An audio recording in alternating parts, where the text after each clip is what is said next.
Good afternoon. Hey, we got some lovely ladies with us today. That's always nice.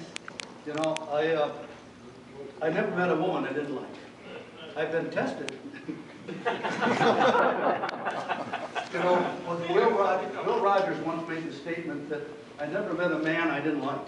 Well, he never met Clemens. How am I doing, buddy? Anyway, before we call on our speaker today, we're going to have a preview of what's to come. Knowing that we're always looking for speakers, Kevin Callahan gave us the name of John, Jon, He's a member. Is he here today? No? So he does videographs. He does oral histories from crews. And in fact, right now he's up in Minot filming that flood situation. So we got him next week. Now, I got a call from Dick Hill yesterday, and he gave me the name of, Clemens gave him the name of the arranged for our speaker on the 13th, Bella Schellenberger. Is that right, Clemens? Yeah. What's the story? Do you want Clemens, what's the story on Bella Schellenberger? No, not Berger, Schellenberg. He was born on July 4th, 1944, in a suburb of Budapest, Hungary. And he came here when he was 5 years old. He's a retired school teacher. And if you look in someplace toward the back of the Minneapolis newspaper today, there's a picture of he and I at the Anoka County Airport. They called him and he told them that he knew me, so they called me and they interviewed both of us. But he's a kind of an interesting guy. He's got a lot of history about World War II and what happened because of his dad made some very thorough notes of what they went through coming out of Hungary. Kind of significant that he was born July 4th, 1944.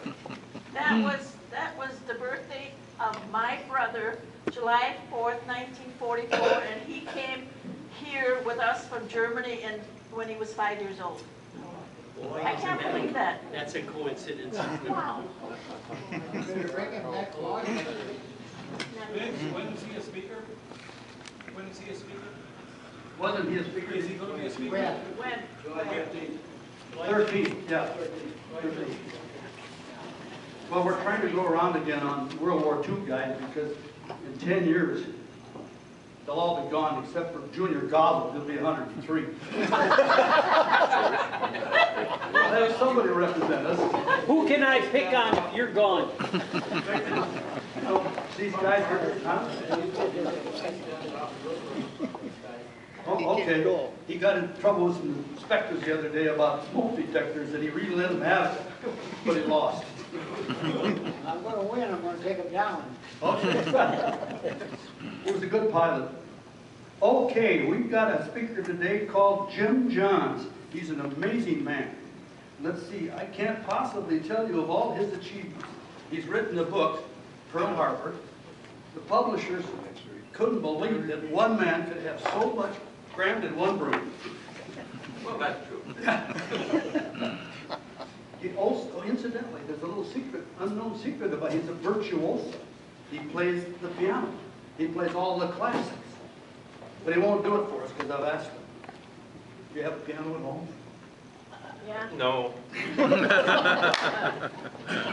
And then, of course, we all know that he's given his time and his resources to rebuilding vintage old World War II aircraft, specifically a glider. And so Clemens is gone. Oh, there he is. Clemens, I was going to have you move the podium out of here. And I'll hide the microphone, and we'll call Jim Johns up here. Where are your flak suits? Jimmy, come over.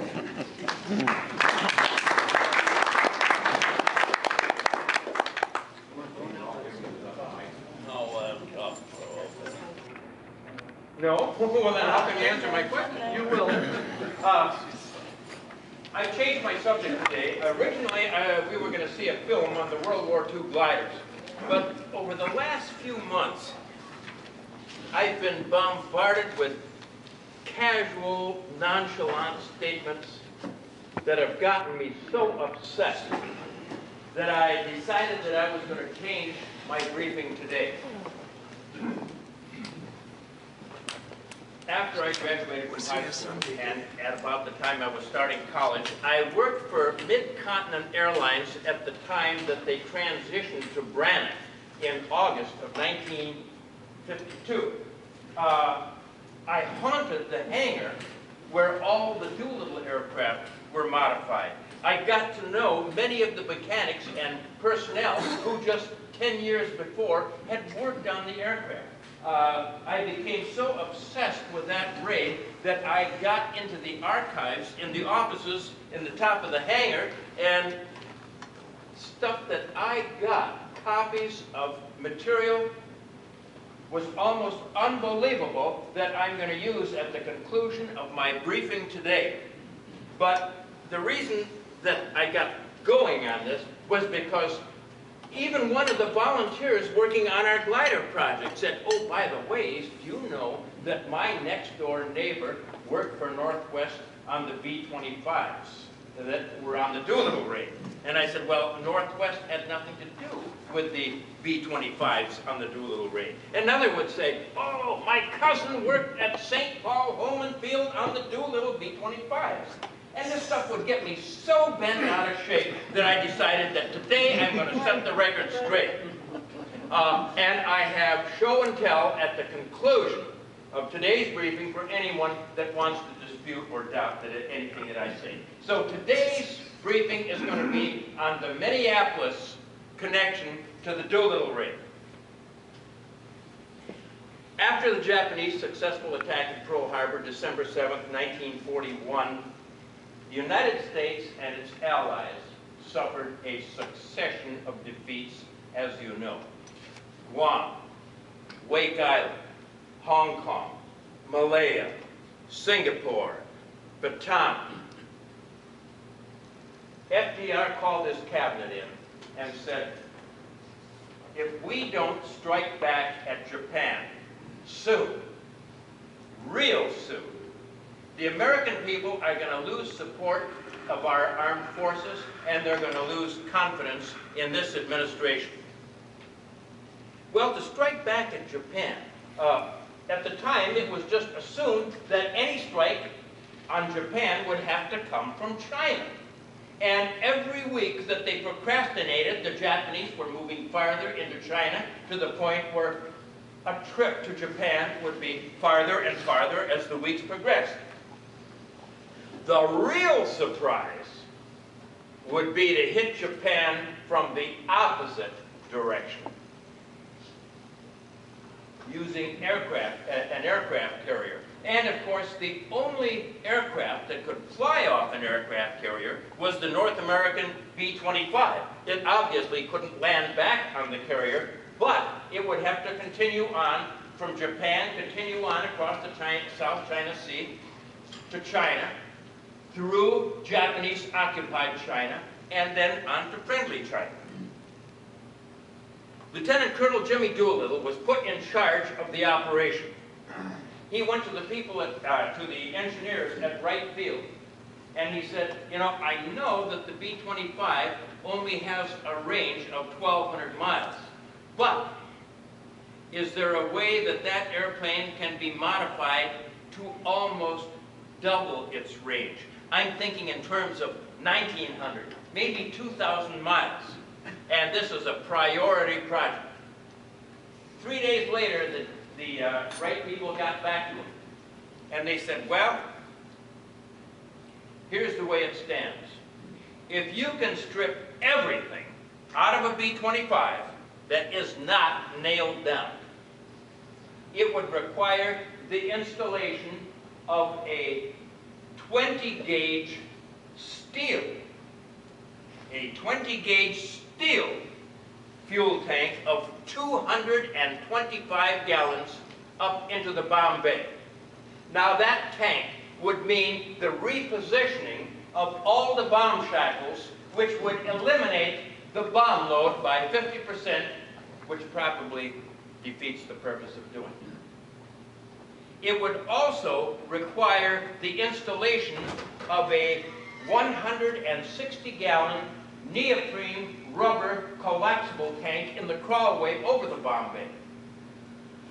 It would also require a 60-gallon neoprene tank behind the bomb bay in the position of the belly turret, adding 445 gallons to the range of the B-25, which would increase the gross weight of the 25 from 28 to 31,000 pounds. Then they continue. The real problem is that with the hoses, clamps, pumps, and valves associated with this system, and then incorporating it into the B-25's existing fuel system, it would be a plumber's nightmare. Doolittle said, "Oh my God, who could I ever get to do the work?" And they said, "If you're really serious, Mid-Continent in Minneapolis is waiting for your call." Mid-Continent had been the Army choice for 3 additional reasons. Number one, Mid-Continent was the only airline on the face of this planet that required that you be a journeyman mechanic before you can touch the airplane. No apprentices, which would minimize screw-ups. Secondly,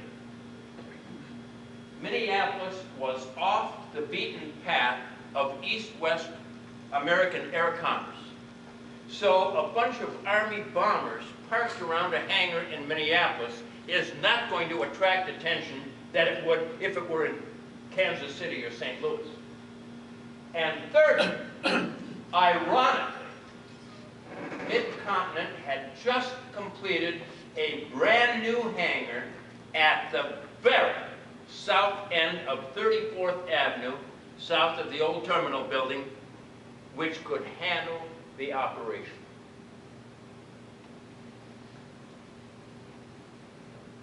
Doolittle, the next day, appeared in Minneapolis, flying an old P-40 Tomahawk that the Army had given him to transport himself around during the arrangements for this project. He parked in front of hangar number 2 at the Naval Air Station, and he met with the top brass of Mid-Continent. They determined that yes, Mid-Continent certainly could do the deal. What it would amount to is getting a few subcontractors involved. Mid-Continent would be the first subcontractor. There would be other subcontractors. The company that would build the 20-gauge steel 225 bomb bay tank would be the McQuay Radiator Company on North Broadway. McQuay, at the time, was a manufacturer of automobile radiators. They would also be responsible to contract or subcontract for the repositioned bomb shackles for anything that would be necessary for new manufacture. The 160-gallon and 60-gallon neoprene rubber tanks would be contracted to U.S. Rubber. Glenn Martin Company would be the aircraft manufacturer, Martin. They would be the designer of those tanks, but they would actually be built by U.S. Rubber in Indiana and shipped to Minneapolis to arrive on or about the 3rd of February. While Doolittle was in Minneapolis, they drew up the contract. Mid-Continent Airlines will be responsible for the modification of 18 B-25B aircraft, with the modifications to be completed in 30 days. The next day, the contract was increased to 24 aircraft, from 18 to 24, to allow for a few spares, which in the end was a godsend. Mid-Continent immediately scoured the entire company for the best mechanics, draftsmen, and engineers to report to Minneapolis immediately to work round the clock. And the next day, on the 23rd of January, a B-25B, fresh off the assembly line, serial number 402344, appeared in Minneapolis and parked at the Doolittle hangar, parked at the Mid-Continent hangar. Ironically, the aircraft that Doolittle would finally fly on the mission.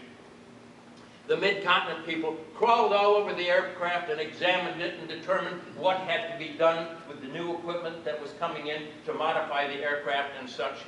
And on the 3rd of February, the first of 24 B-24s, 25s, I'm sorry, arrived at Minneapolis. They were flown by volunteers from 4 squadrons of the 17th Bombardment Group. They had volunteered for a mission. All they knew was that it was going to take them out of the country for 3 months.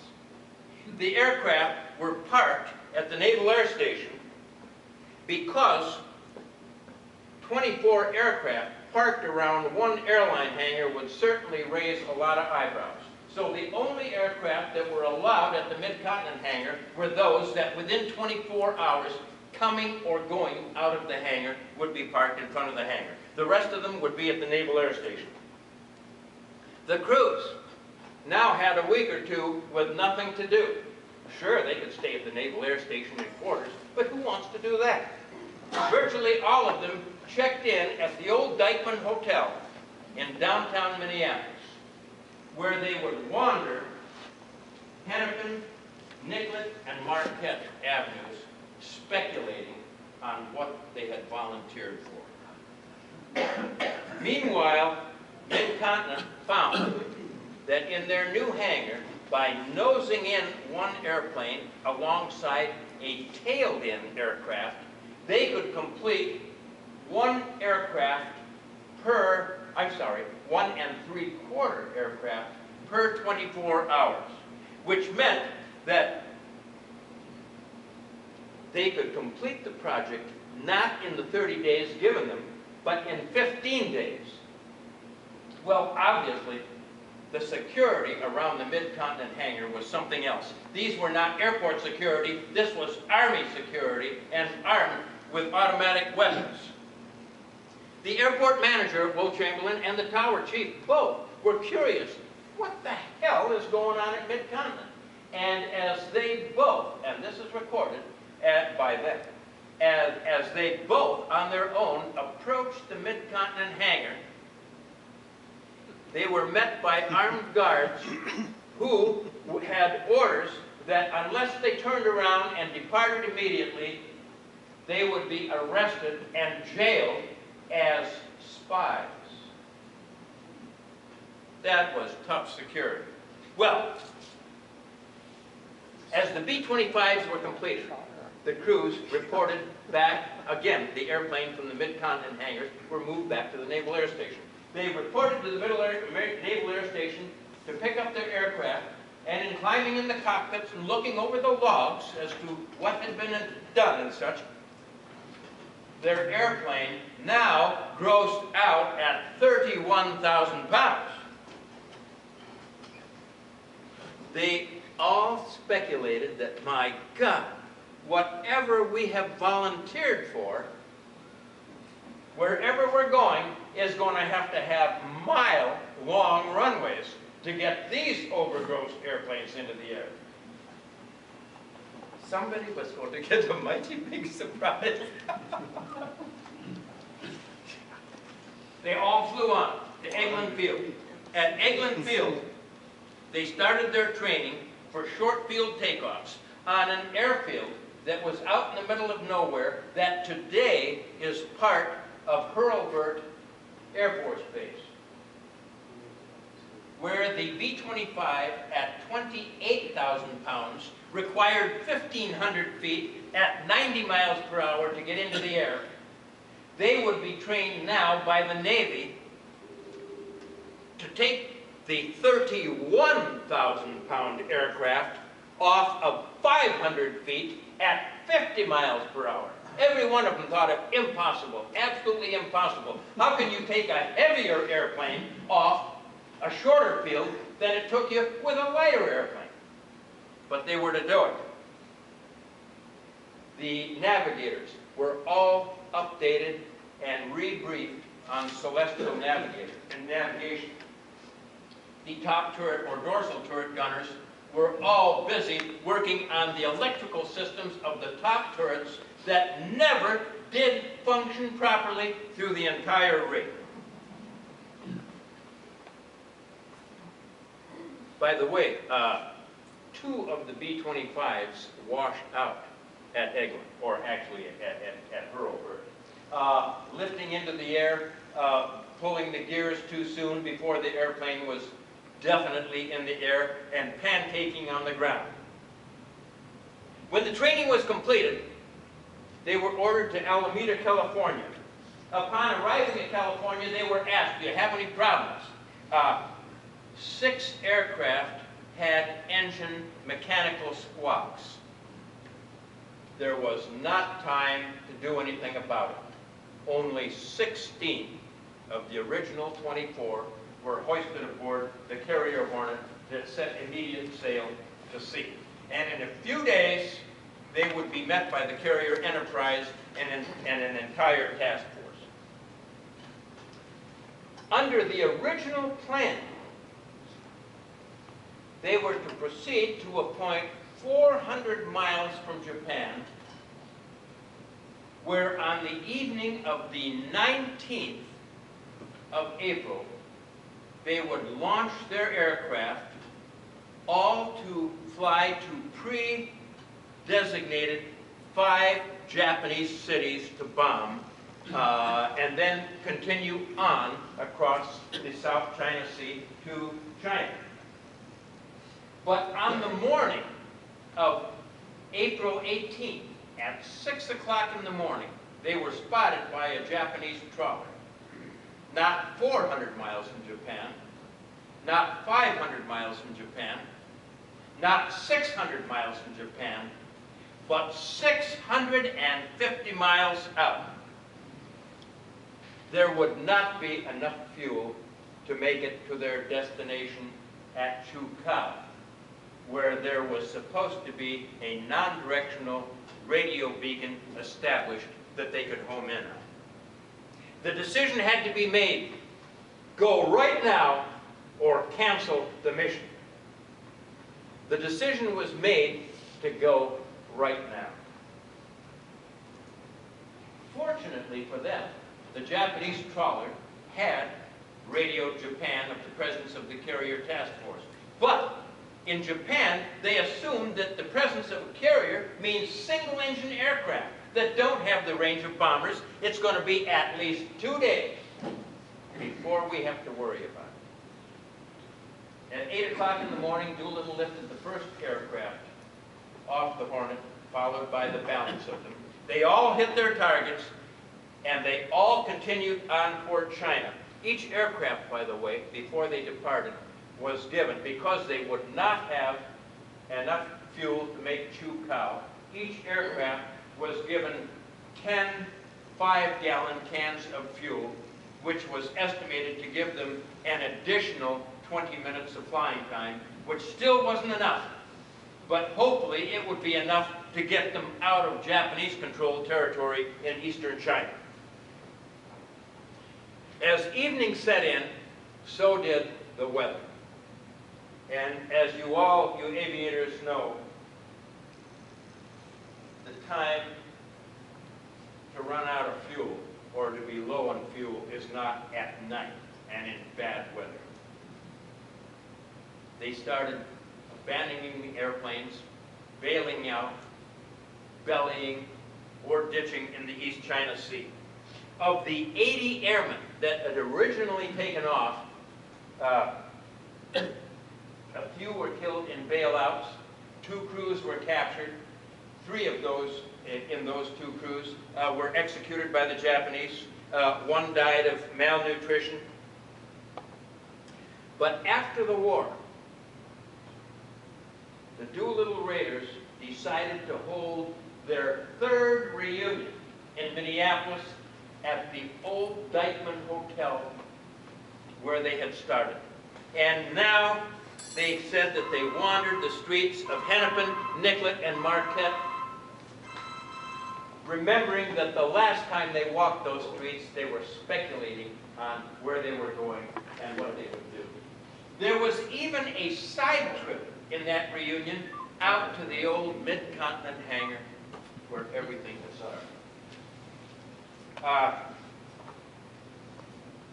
At least 25 years ago, I started getting involved in symposiums with the Doolittle Raiders back when most of them were still around, and they would attend all the shows and such. And in these symposiums, whenever they started, you recall, they were at Holman Field.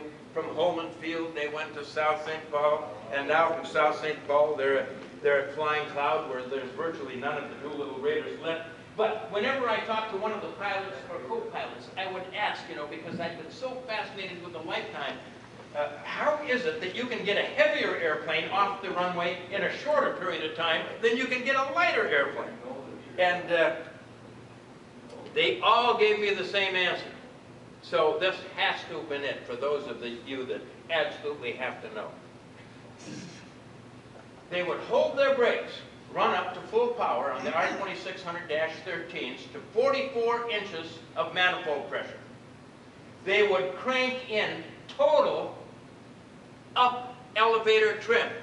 And those of you who know the B-25, the trim tabs on the elevators are about this long and about that deep. So on both sides. So when you get those trims all the way up, there's a lot of air moving over a lot of control surface. When they got the signal to go, virtually as quick as they would take the feet off the brakes, they would immediately force the yoke all the way forward. Now, doing that would, in essence, collapse the nose gear. And as soon as they felt that the nose gear was all the way down, as far as it was going to go, all the way back on the yoke, which would spring the nose gear up and, in essence, get the nose just a few inches into the air, which is all it had to do. With the full up on the elevator trim, the tail was automatically down, and the airplane would hover a few inches into the air on the verge of a stall while they raised the gear to clean up the bottom of the airplane. And then as the speed increased, they would fly out. Now they said it was closer to 60 miles an hour. But remember that they got this training at Eglin Field in hot, humid weather of Florida, and as you know, an airplane performs better in cold weather than it does in hot weather. So if they could do it in the Eglin weather, why, it would have been a breeze on an aircraft carrier where they've got a 20 mile per hour or 20-knot wind blowing across to that. I have completed my briefing, and I did it in less than a half hour. Any questions? Phenomenal. Lou? Yes, I think, Jim, from what I know, the Japanese executed about 100,000 Chinese in search of the crews. Yeah, that is true. That is true. Yeah, that is true. When they entered villages where it was suspected that any of the Doolittle Raiders had been in, if they couldn't get the answers they wanted, they just executed everybody. Now, what I did bring today, I mentioned, I've got a little show and tell. For those that want to dispute anything and everything that I said today, I have a list from the old Mid-Continent that lists every solitary person, 40 people, mechanics, engineers, draftsmen that worked on the B-25 project. I have a photocopy from Mid-Continent of the original order from the War Department, stamped secret, to Mid-Continent, authorizing them within 30 days to crank out 18 B-25s for this project, and then, as I say, the following day it was increased to 24. Now, because this was a secret project, there are no professional photographs of the Doolittle airplanes at Minneapolis, and I have a number of those photographs there. So if you want to help yourself, look through everything. I got a lot of stuff there, and if you have a question, I can hopefully answer it. Thank you. How many, Oh, get ready. how many times you had to make the rain? Was it 16? 16. Yeah, 16. They modified 24, they wiped out 2, and there were 6 that they left in Alameda, and there was 16 that actually went on the trip. Spook. Jim, I know you're familiar with that. There's a shot of a B-25 groping for altitude off the Hornet in a slow motion status. Yes, yes. Oh, And this is- thank you. I have a picture of 402344, the airplane that Doolittle would fly, parked at the Naval Air Station. You can identify that aircraft easily because it's got the B model tail turret. It has number 44 underneath the cockpit, and it has the insignia of the 34th Bombardment Squadron. Okay. Okay, let me finish what I was going to say. I've made a few deck runs on couriers myself, and over the years, and some were pretty heavy. In fact, there were, on occasion during air shows we put on, they would try to show off the ability of the AD to take off at over 25,000 pounds. The point I'm making is, as a Skyraider pilot, when you went off the end of the ship, you were automatically at 65 feet of altitude. Consequently, instead of groping for altitude at that point, you pushed over and you got into what was ground effect, but we call the sea effect for obvious reasons.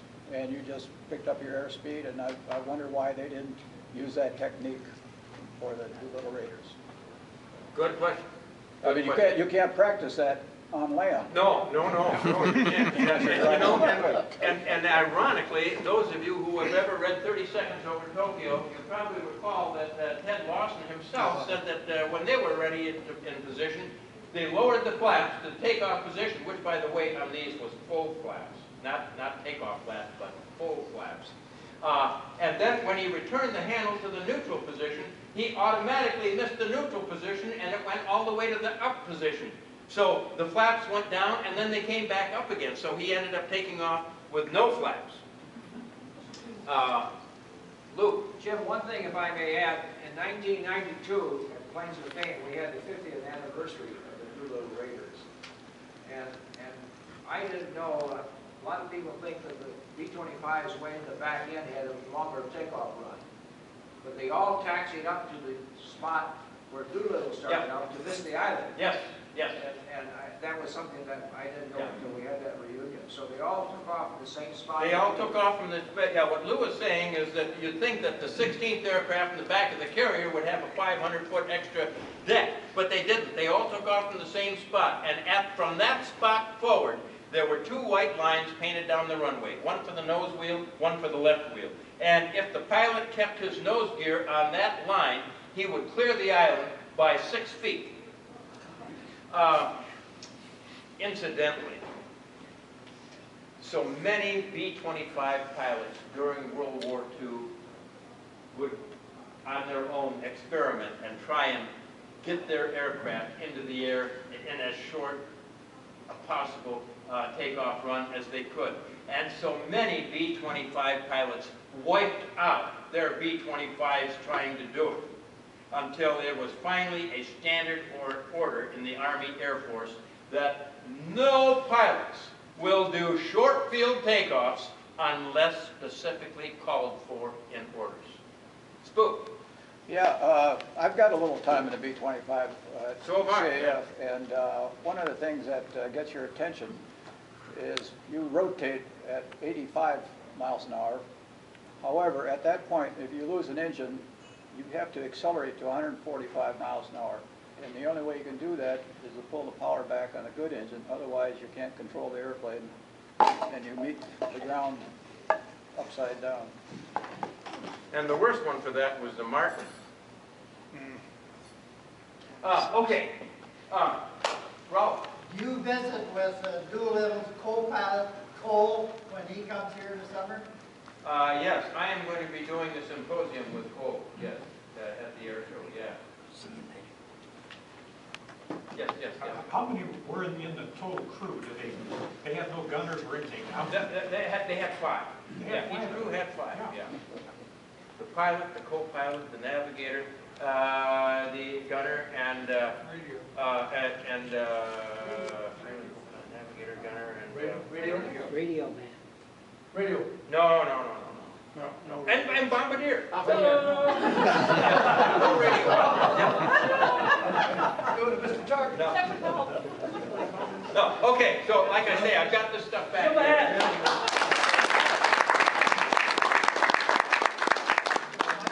Actually, with this dual rater, I retired from Honeywell in 1992.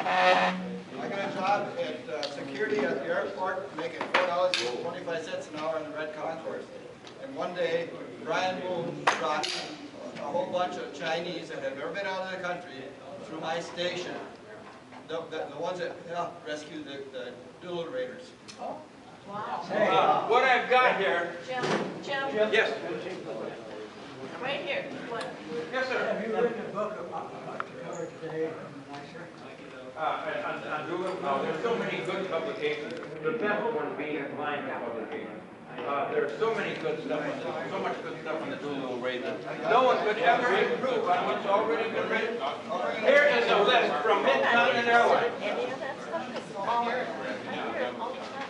This is everyone that worked on those aircraft. All people from around the country, because the country scoured, the company scoured the entire company for the best mechanics, engineers, and draftsmen.